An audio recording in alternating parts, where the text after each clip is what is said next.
안녕하세요, 브루네이터입니다. 오늘 영상은 드립백에 관해서 준비해봤는데요.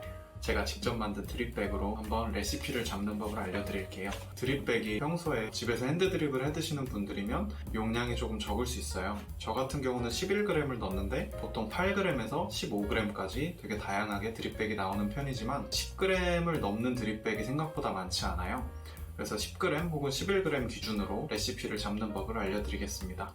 기본적으로 핸드드립 할 때와 비슷한 레시피를 따라가지만 드리퍼를 사용하지 않기 때문에 조금 더 신경 써서 내릴 필요가 있어요.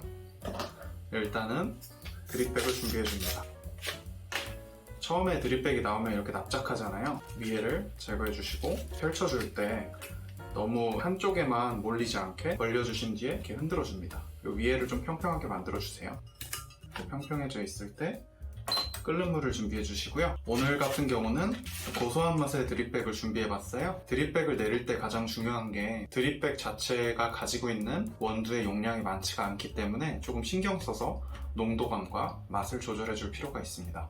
그래서 오늘 11g의 원두를 내리는데 총 2분 전후의 시간을 사용할 거고요. 물은 뜸 들이는데 20g을 먼저 부어주시고 30초간 뜸을 들여줄게요.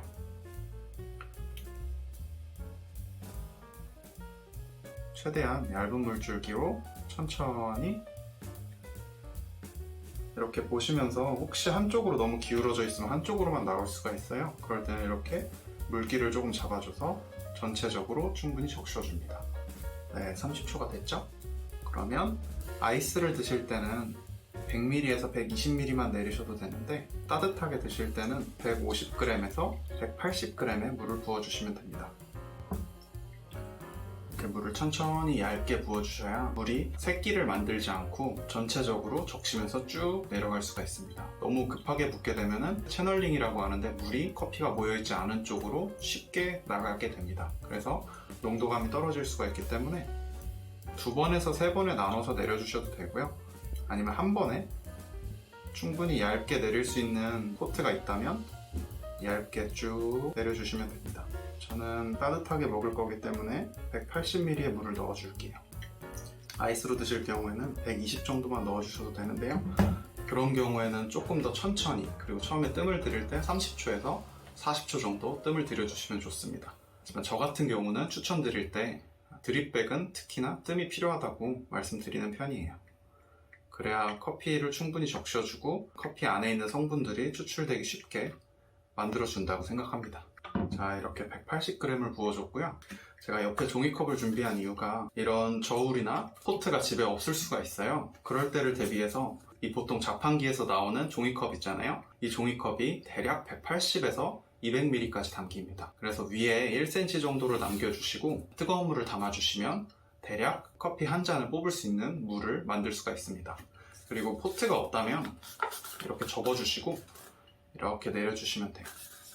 자, 180g 투입을 했고요. 보통 180ml를 넣게 되면 원두가 흡수하는 커피를 제외하고 대략 150ml가 나옵니다. 보통 원두의 3배만큼 물을 머금는다고 보시면 되고요. 그렇게 계산을 하셔서 만약에 130ml를 내리신다면 100ml의 커피만 나오게 되는 겁니다. 보통 180ml를 하시게 되면 이렇게 많은 양의 커피를, 한 잔의 커피를 내리실 수 있고요. 농도감이 그렇게 물탄 맛이 나지 않게 마실 수가 있습니다.